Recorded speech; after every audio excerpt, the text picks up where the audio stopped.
আর এখন নিজেই বলছেন যে সত্যবাদী বিশ্বস্ত ব্যবসায়ীরা নবীগণের সাথে থাকতে পাবেন। শুধু নবী নয়, ইব্রাহিম আলাইসাল্লামের সাথে, ঈসা মুসার সাথে, নূহ আলাইসাল্লামের সাথে, সব নবীদের সাথে থাকতে পাবেন সত্যবাদী বিশ্বস্ত ব্যবসায়ীরা।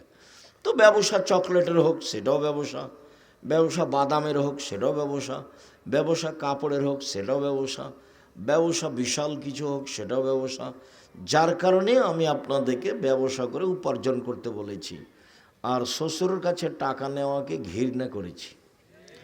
শ্বশুরের কাছে যৌতুক নিয়ে সেই টাকা দিয়ে চাউল কিনে ভাত খেয়ে ইবাদত কবুল হবে না। শ্বশুরের কাছে যৌতুক নিয়ে সেই টাকা দিয়ে চাউল কিনে ভাত খেয়ে ইবাদত কবুল হবে না। যারা শ্বশুরের কাছে টাকা নিয়েছো, আগামীকাল সন্ধ্যা হতে হতে টাকা ফেরত দাও। তোমার এই কাজের চেয়ে ভিক্ষা করে খাওয়া ভালো। ভিক্ষা করে কাজটা বৈধ, তবে সবচেয়ে নিম্নমানের। উপার্জনের 4টা পথ, তখন আমি ভিক্ষা বলিনি। উপার্জনের 4টা পথ, তখন আমি ভিক্ষা বলিনি। 1 দিনমজুরি, 2 চাকরি, 3 জমি চাষ, 4 ব্যবসা। তখন আমি বলেছি চকলেটের ব্যবসা করে খাও। চকলেটের ব্যবসা আমি করতে বলিনি, আমি বলেছি কম পয়সার ব্যবসা, যাতে করে লোন নেওয়া না লাগে। লোন নিয়ে ব্যবসা করে একদিনে কোটিপতি হবো, এটা মিথ্যা কথা। আমি চকলেটের ব্যবসা বলতে চকলেটেরই ব্যবসা করতে বলেছি এই কথা নয়, কম পয়সার ব্যবসা করতে বলেছি। সত্যবাদী ব্যবসায়ী আর নবীদের সাথে জান্নাতে থাকবেন, এই কথা মুহাম্মদ সাল্লাল্লাহু আলাইহি সাল্লাম বলেন। তুমি শ্বশুরের কাছে টাকা নিয়েছো, সেই টাকা দিয়ে চাউল কিনেছো, সেই চাউলের ভাত খাচ্ছো, ইবাদত কবুল হবে না। সামাজিকভাবে তোমার চরিত্র কত নিচে চলে গেছে। এদিকে তো তুমি পশু প্রাণী একবারে কুকুর শ্রীলের মতো, হায়ানার মতো নির্বাচনের নাম দিয়ে দৌড়ে বেড়াচ্ছ। এদিকে শ্বশুরের টাকা নিয়েছো, ওদিকে মানুষের চাঁদা জোর করে আদায় করছো। বলছো যে ওরা খেয়েছে 16 বছর, আমরা কিছু খাবো না, এভাবে বলছো ভিক্ষা করে খাবা। তখন আমি বলেছি শেষ পথ ভিক্ষা করো, বাপ বেটা ভিক্ষা করো। তুমি জাতির জন্য বোঝা, তুমি জাতির জন্য বোঝা। তোমার বাপ তোমাকে পশু প্রাণী করে মানুষ করেছে, তোমার বাপ তোমাকে কুকুর সিরিয়াল করে মানুষ করেছে। নইলে কেন এ কথা বলছেন আল্লাহ?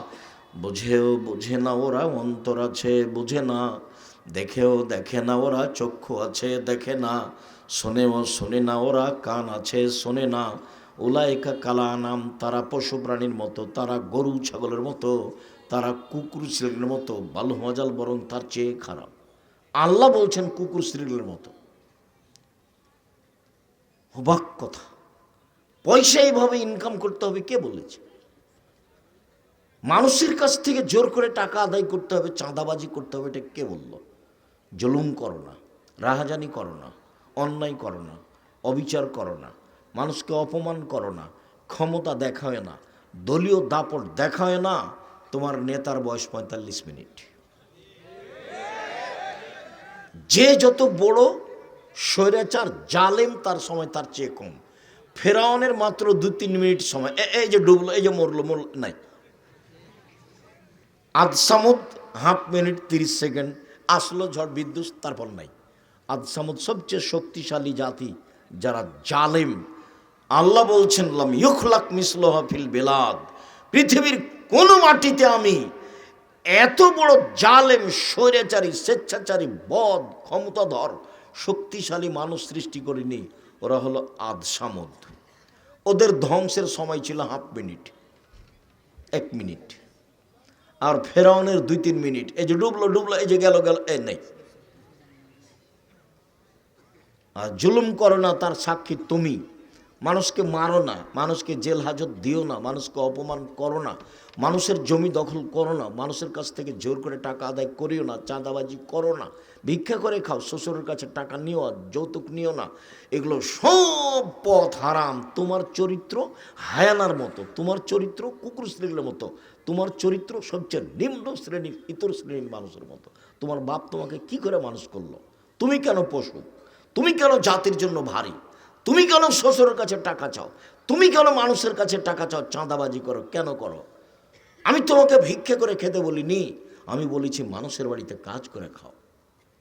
আমি নিরুপায় হয়ে বলেছি যে ভিক্ষা করে খাও। বাপ বেটা ভিক্ষা করো, কেন শ্বশুর কাছে টাকা নিবা? বোনকে জমি দাও না কেন? এটা গায়ে বান্ধা, মানে বোনকে জমি দেয় না। এটা গায়ে বান্ধা, মানে শ্বশুরের কাছে টাকা নেই, যৌতুক ছাড়া বিবাহ দেয় না ছেলে মেয়ের। ভিক্ষা করে খাবেন? এই ছেলে, তুমি নিয়েছো? তোমার বাপ নিয়েছে? তোমার বাপের মুখখান দেখো কালো হয়ে আছে। এই বেটাই, বাপ বেটা কালকে ভিক্ষে চাইবে মানুষের কাছে এভাবে। সন্ধ্যা হতে হতে টাকা ফেরত দিবেন, শরম হয় না কেন? লজ্জা হয় না কেন? উপার্জনের পথ তো আছে, সহজ পথ, দিন মজুরি, সহজ পথ, চাকরি, ছোট যে কোনো জায়গায়, কোনো কোম্পানিতে, সহজ পথ, জমি চাষ, সহজ পথ, ব্যবসা, চকলেট, বাদাম। সারাদিনে 300 থেকে 500 টাকা ইনকাম করবো, সংসার চলবে ইনশাল্লাহ। অবাক কথা, জাতির জন্য তুমি ভারী হয়ে গেলে কেন? মানুষের কাছ থেকে জোর করে টাকা আদায় করতে পারে, তুমি কি দিয়ে বুঝলে? তোমার বাপ তোমাকে কি মানুষ করলো? কেন তোমার বাপ তোমাকে জন্ম দিয়েছে? তোমার বাপই সংসার বুঝে না, তোমার বাপই তোমার ক্ষতি করেছে। তোমার বাপ 14 বার বলে যে আমার ছেলে মেধা ভালো, গোল্ডেন পেয়েছে, আমার মেয়ের মেধা ভালো, গোল্ডেন পেয়েছে। কিসের ডাক্তার তুমি? কিসের ডাক্তার? 3টা এ লাগবে পরীক্ষা, তুমি 7টা দিলে কেন? 7টা দিয়েছো কেন? যে কোম্পানি টাকা দিয়েছে সেই কোম্পানি তো ওষুধ লেখে কোনো, কে তোমাকে ডাক্তার বলেছে? আমি আব্দুর রাজাক বিন ইউসুফ তুমি একদিনও বলিনি। তোমাকে আমি গরু ছাগলের মতো মনে করি, পশু প্রাণী। তোমাকে আমি হায়ানা মনে করি, কে বলে ডাক্তার তুমি? তুমি তো স্কুলে যে বলো ও কালিমা তোমার আকাশ, ও কালিমা তোমার বাতাস। আমি তো বলি না কোনোদিন। আমি কেন বলবো? ঠাকুর বাঙালিদের শত্রু, ঠাকুর মুসলমানের শত্রু, ঠাকুর ভারতের শত্রু, ঠাকুর জাতির শত্রু, ঠাকুর বাংলা ঢাকা বিশ্ববিদ্যালয়ের শত্রু। যেদিন ভারত বাংলাদেশ পাকিস্তানের মুসলমান ইংরেজের হাতে নির্যাতিত, সেদিন ঠাকুর লন্ডনে মুচ পাকায়। সেই ঠাকুরের গান আমার ছেলে মেয়ে বলে, তোমার ছেলে তোমার বাপের সন্তান, এটাকে একটু ভারীও মনে করলো না? দিন রাত তুমি স্কুলে গিয়ে ঠাকুরের গান বলো। ঠাকুরের বাবার আকাশ, কে বলেছে যে ঠাকুরের কালিমায়ের আকাশ? তোমার লজ্জা হয় না? তোমার শরম হয় না? তোমার বাপ কলেজের শিক্ষক, তোমার বাপ বিশ্ববিদ্যালয়ের শিক্ষক, কি বোঝাতে চাচ্ছ তুমি আমাকে? তোমাকে আর তোমার বাপকে যদি আমি মূর্খ প্রমাণ করতে না পারি, জাতির সামনে বক্তব্য দেবো না। 30 বছর থেকে বলছি, 30 বছর থেকে আমি বলি না ঠাকুরের গান, আমার ছেলে মেয়ে বলে না ঠাকুরের গান। আমি ঠাকুরের গান বলি না, ঠাকুরকে আমি মানুষই মনে করি না। ঠাকুর তো একটা হিন্দু মানুষ, ও মুসলমানের শত্রু, ও জাতির শত্রু, ও বাঙালিদের শত্রু, ও ঢাকা বিশ্ববিদ্যালয়ের শত্রু, ও বাংলা ভাষার শত্রু। তাকে দাম দিতে হবে মানে? আমি বিবেক বেঁচে খেয়েছি। সম্মানিত দিনী ভাই বোন, কীভাবে আপনারা বলেন সেটা আমার বুঝে আসে না। আপনার ভিতরে কোনোদিন ছাড়াও দেখলাম না। এমনি তো দৌড়িয়ে বেড়াচ্ছ, মিছিল করছো, অমুকের চরিত্র ফুলের মতো। তুমি কয়দিন মিছিল করেছো? ঠাকুরের গান চলবে না? তোমাকে একটু খারাপ লাগে না কেন? কি করে তোমার ছেলে মেয়ে, তোমার ভাই বোন সকালে উঠে বলে ও কালিমা তোমার আকাশ, ও কালিমা তোমার বাতাস? কালিমার আকাশ, কালিমার বাতাস, তোমার খারাপ লাগে না কেন? বাঙালিদের জন্মই শিরক, ওর ভিত্তি শিরক, ওর খাওয়া শিরক, ওর চলা শিরক, ওর শিক্ষা শিরক, ওর ঘুমিয়ে থাকা শিরক। একবারে শিরকের মধ্যে ডুবে আছে বাঙালি। ঠাকুর একে ডুবিয়েছে। আর ঠাকুর হলো প্রিয় মানুষ, এটা হয় কি করে? আমি কি দিয়ে বলতে পারি? কোনোদিন আমি বেগম রোকেয়াকে শিক্ষিতা মহিলা বলিনি, কোনোদিন বলিনি। হায়াতে দেহে শ্বাস থাকাকালীন বলবো না। কেন? বেগম রোকেয়া আপনি কেন চিনলেন না?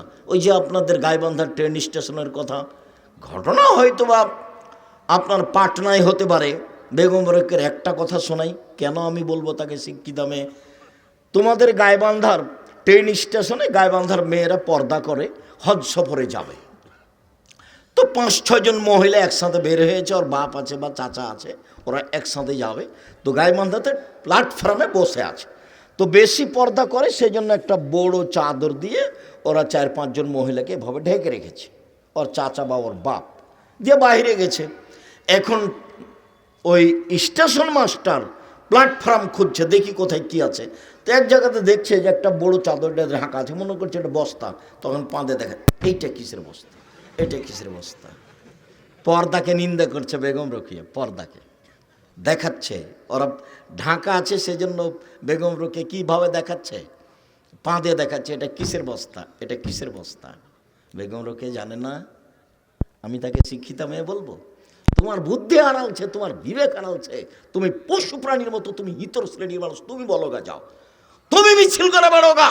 তোমার বাপকে আর তোমাকে যদি আমি, তোমার জাতিকে যদি আমি মূর্খ প্রমাণ করতে না পারি, জাতির সামনে বক্তব্য দেবো না। 30 বছর থেকে বলছি, 30 বছর থেকে। জাতির জন্য বোঝা কেন? চাঁদাবাজি করে তোমাকে খেতে হবে কেন? তুমি নিম্ন শ্রেণীর মানুষের পিছনে দৌড়াও কেন? 100 খান মোটর সাইকেল নিয়ে ইতর শ্রেণীর মানুষের পিছনে দৌড়াও কেন?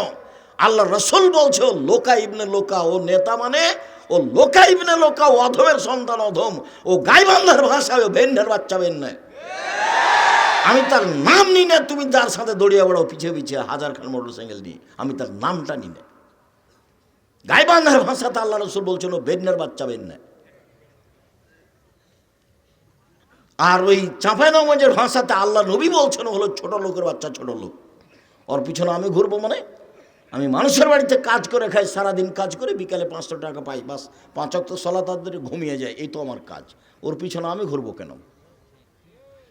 আমি তো ওভাবে ঘুরি না। আমি তো দোকানের সামনে বসতে বলিনি, আমি বলেছি দোকানে গিয়ে বলতে হবে আসসালামু আলাইকুম, লবণ আছে? জি আছে, 1 কেজি লবণ দেন। মরিচ আছে? কাঁচা মরিচ জি আছে, 200 মরিচ দেন। বাস টাকা দেওয়া হয়েছে, আসসালামু আলাইকুম। আর তুমি যদি আমাকে বলো, তা আমি এ যাবৎ জীবনে কোনোদিন চায়ের স্টলে বসিনি, জীবনে কোনোদিন। তো বেঁচে আছি তো? কই বেঁচে নেই, মরে গেছি। আমার মা যখন আমাকে বাড়ি থেকে বিদায় করতো পড়ার সময়তে, তখন বলতো 4টে কথা। 1, দোকানে বসিও না। 2, প্রাইভেট পড়ায়ও না। 3, বন্ধুতালি করো না। 4, মানুষের বাড়িতে খায়ও না। আমার মা পিছে পিছে হাঁটতেন আর বলতেন 1, দোকানে বসিও না। 2, প্রাইভেট পড়ায়ও না। 3, বন্ধুতালি করো না। 4, মানুষের বাড়ি দাওয়াত খায়ও না। এভাবে আমার মা বলতেন আর পিছে পিছে হাঁটতেন। তুমি দোকানে বসে আড্ডা পিটো কেন? ওই যে এখন দেখো আড্ডা পিটছে। আজকে এখানে প্রোগ্রাম, তুমি দোকানে বসে আছো কেন? ওই যে তোমার বোন আসলো, হ্যাঁ করে আসলো, আবার চলে গেল কেন? আমি জবাব দেবো? আমি কেন দেবো? তুমি দাও, তোমার বাপ দেখ, তোমার মা দেখ। আমি তো এমনি বলিনি তোমার মা নয়, এটা তোমার খালা। আমি ওটা এমনি বলিনি, ওটা তোমার বাপ নয়, ওটা তোমার চাচা। ও তোমাকে ধ্বংস করেছে, তোমার বোনকে ধ্বংস করেছে। তোমার বোনের নখটা বড়, জবাব আমি দিব। ইহুদি খ্রিস্টানদের পতিতালয়ের মেয়েদের নখ বড়। ইহুদি খ্রিস্টানদের পতিতালয়ের মেয়েদের নখ বড়। তোমার বোনের নখে নেইল পালিশ আছে। ইহুদি খ্রিস্টানদের পতিতালয়ের মেয়েদের নখে নেইল পালিশ থাকে। ইহুদি খ্রিস্টানদের পতিতালয়ের মেয়েদের নখে নেইল পালিশ থাকে। তোমার বোনের নখে নেইল পালিশ আছে, জবাব আমি দিব। তোমার বোনের কপালে টিপ আছে। হিন্দু মেয়েকে বিবাহ করার 10টা পদ্ধতি আছে, তার একটা পদ্ধতির নাম রাক্ষসী বিবাহ। মেয়ের বাপ বিবাহ দিবে না, ছেলেটা বিবাহ করবে। যদি কপালে টিপ দিতে পারে তাহলে বিবাহ হয়ে গেছে, এর নাম রাক্ষসী বিবাহ। সেই হিন্দুদের টিপ তোমার বোনের কপালে কেন? কে জবাব দিবে? আল্লাহর নবী বলছেন যে ভুরু তুলে চিকন করে তার উপরে অভিশাপ, যে পরচুলা ব্যবহার করে তার উপরে অভিশাপ, যে শরীরে উল্কি করে নেয় ট্যাটো সে তার উপরে অভিশাপ, যে পরচুলা ব্যবহার করে তার উপরে অভিশাপ। রাসূল সাল্লাল্লাহু আলাইহি সাল্লাম বলছেন যে দাঁত ছিলে চিকন করে তার উপরে অভিশাপ। সব তোমার বোন করছে, জবাব আমি দেব? আমি কেন দেবো? এই জবাব তো আমি দিব না। রাসূল সাল্লাল্লাহু আলাইহি সাল্লাম বললেন, পৃথিবীর মানুষ শোনো, একবার বললেন যে তাহাজ্জুদ পড়ো, আমাকে সাহায্য করো, সাথে নিয়ে থাকবো। আর এখন বলছেন শোনো, সত্যবাদী ব্যবসায়ীরা নবীর সাথে থাকবেন।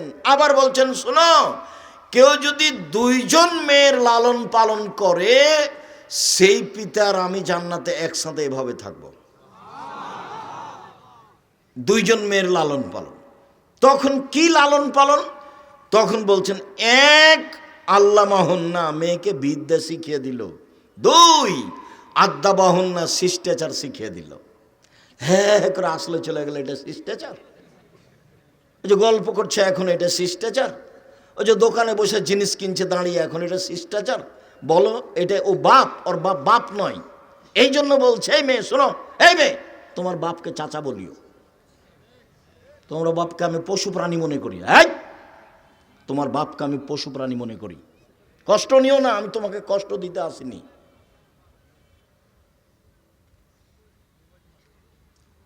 তোমার বাপ আমার দিনী ভাই, তোমার মা আমার দিনী বোন, গায়েবান্ধা আমার শ্বশুর বাড়ি এলাকা, আত্মীয়তার অভাব নেই। কাজেই আমি কষ্ট দিতে আসিনি, আমি দুঃখিত। আপনার ছেলে মেয়ের জবাব আমি দিব না আপনি দিবেন? এটার কি উত্তর আপনার কাছে আছে? ছেলে মেয়ে জাতির জন্য বোঝা হলো কেন? মেয়ে এমন হলো কেন? কে জবাব দিবে? মা দিবে, ওর বাপ দিবে। আল্লাহ নবী বলছেন যে ওই বাপ আমার সাথে জান্নাতে থাকবে। কে? এক, মেয়েকে বিদ্যা শিখিয়ে দিল। দুই, শিষ্টাচার শিখিয়ে দিল। বলো তো, ওই ফ্যাশন বোরকা পরে ভ্যানিটি ব্যাগ হাতে করে চলে যাওয়া বাজারে, এটাই কি শিষ্টাচার? কি দোলা ভাইয়ের সাথে এসেছে, আর এটা তো গায়েবান্ধা, আপনারা হিসেবে একটু কম বদনাম করিয়েন। আচ্ছা ঠিক আছে, কমই করছি। জামাই এসেছে, তো শাশুড়ি বলছে যুবতী মেয়েকে, তোর দুলা ভাইকে চা দিয়াই, পানি দিয়াই, পান দিয়াই, খাবার দিয়াই। তো একটা তো বিবাহ সূত্র দিয়েছেন, আর একটা এমনি ফাও দিলেন কেন?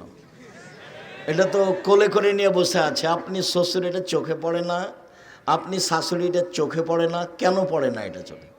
জামাই বাড়িতে এসেছে, খাবার দিবেন আপনি, ভাত দিবেন আপনি, পানি দিবেন আপনি, সব কিছু করবেন আপনি। তো আপনি আপনার মেয়েকে পাঠালেন কেন? কেন পাঠালেন? এর জবাব আমাকে দিতে হবে না তোমার বাপ দিবে? দেও, বলো দেখি। তোমার বাপ তো একটা মেয়ে বিবাহ সূত্রে দিয়েছে, আর একটা ফাও দিল কেন? তুমি এখন বলো যে একে বাপ বলবে না, একে চাচা বলবা। বাপ তো মানে জিম্মেদার। এক, মেয়েকে বিদ্যা শিখিয়ে দিল। দুই, মেয়েকে শিষ্টাচার শিখিয়ে দিল। তিন, মেয়ের বিবাহ শাদী দিয়ে দিল। চার, মেয়ের সাথে ভালো আচরণ করলো। ওই বাপ আর আমি মুহাম্মদ সাল্লাল্লাহু আলাইহি ওয়াসাল্লাম জান্নাতে একসাথে এভাবে থাকবো। দুঃখিত সম্মানিত দিনী ভাই বোন, কি করতে পারি? অবস্থা দেখলে খুব কষ্ট হয়, চাল চলন দেখলে খুব কষ্ট হয়। সব জিম্মেদারি বাপ মায়ের ওপরে চাপানো হয়েছে। কিছু কিছু হাদিস একটানা বাপের উপরে, কিছু কিছু হাদিস একটানা মায়ের উপরে, কিছু কিছু হাদিস বাপ মা উভয়ের উপরে। দুইজনকে পাশাপাশি আল্লাহ রসুল রেখেছেন। একবার বলছেন যে কুল্লু মাউলুদিন ইউলাদ আলাল ফিতরা, প্রত্যেকটা ছেলে মেয়ে ইসলামী ধারণ ক্ষমতা নিয়ে জন্মগ্রহণ করে। প্রত্যেকটা মেয়ে ইসলামী পোশাক পরতে পারবে, এই ক্ষমতা তার ভিতরে আছে। প্রত্যেকটা ছেলে দাড়ি ছেড়ে দিতে পারবে, এই ক্ষমতা তার ভিতরে আছে। প্রত্যেকটা ছেলে প্যান্টটা টাকনোর উপরে রাখতে পারবে, এই ক্ষমতা তার ভিতরে আছে।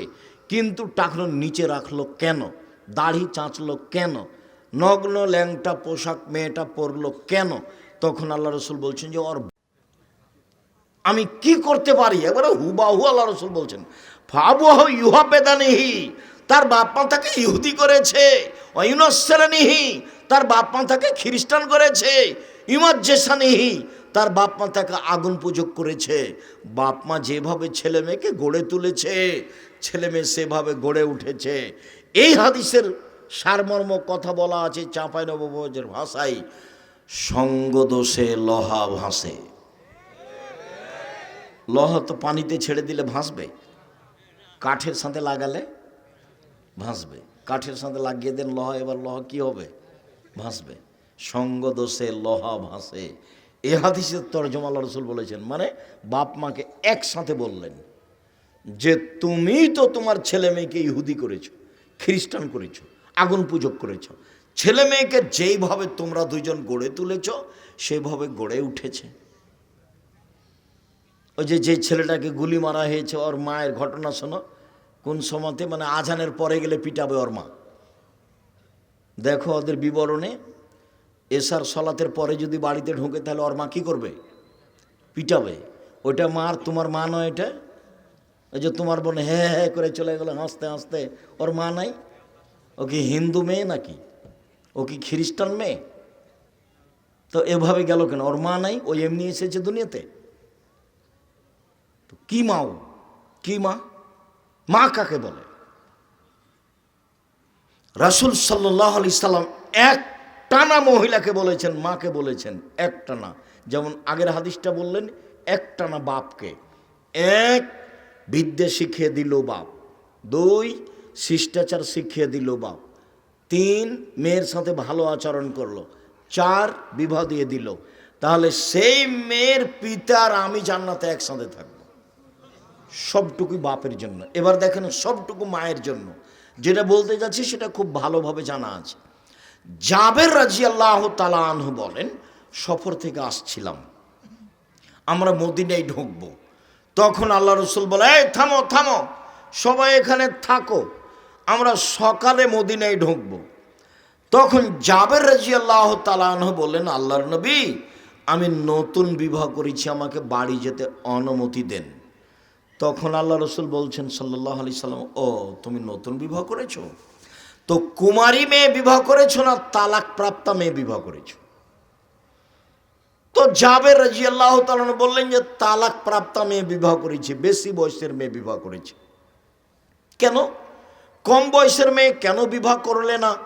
তুমি তার সাথে খেলতে, ও তোমার সাথে খেলতো। তুমি কুমারী মেয়ে কেন বিবাহ করলে না? তুমি তার সাথে খেলতে, ও তোমার সাথে খেলতো। এই পর্যন্ত আল্লাহ রসুল বললেন। তখন জাবের রাদিয়াল্লাহু তাআলা বলছেন, আল্লাহ নবী শোনেন, আমার আব্বা উহুদের যুদ্ধে শহীদ হয়েছেন, 9 জন মেয়ে রেখে আমার 9 জন বোন আছে। আল্লাহ নবী শোনেন, আমার আব্বা উহুদের যুদ্ধে শহীদ হয়েছেন, 9 জন মেয়ে রেখে আমার 9 জন বোন আছে। আকরাহুনা তাযাওয়াজা মিসলাহুন্না, ওদের সমবয়সের কম বয়সের মেয়েকে বিবাহ করা পছন্দ করিনি 4টা কারণে। বেশি বয়সের মেয়ে বিবাহ করেছি 4টা কারণে। আমার বোনদের সমবয়সের মেয়েকে বিবাহ করা পছন্দ করিনি 4টা কারণে। বেশি বয়সের মেয়ে বিবাহ করেছি 4টা কারণে। এক, লিতুআল্লিমাহুন্না, আমার স্ত্রী যেন আমার বোনদেরকে বিদ্যা শিখাতে পারে। দুই, লিতুরাজ্জিলাহুন্না, আমার স্ত্রী যেন আমার বোনদেরকে শিষ্টাচার শিখাতে পারে। শিষ্টাচার কি জিনিস? শিষ্টাচার কি জিনিস? তুমি বলো। যে দোকানে দাঁড়িয়ে জিনিস কিনছে, এটাই শিষ্টাচার? তুমি বলো। এই যে ল্যাংটা হয়ে চলে যাচ্ছে প্যান্ট পরে স্কুলে, এটাই শিষ্টাচার? তুমি বলো। নগ্ন পোশাক পরে স্টেজে চলে যাচ্ছে স্কুলে, তুমি বলো এটা শিষ্টাচার? বড় মোবাইলে তোমার বোন দিন রাত ল্যাংটা মেয়ে দেখছে, পুরুষ দেখছে, বলো এটাই শিষ্টাচার? আরে মানুষ পশু প্রাণী হয়ে গেলেও তার ওখানেও বুঝে যে এটা খারাপ। তুমি তো বলতে পারবে না এটা শিষ্টাচার। তাহলে হচ্ছে কেন? আমি বেশি বয়সের মেয়ে বিবাহ করেছি যাতে করে আমার স্ত্রী আমার বোনদেরকে শিষ্টাচার শিখাতে পারে।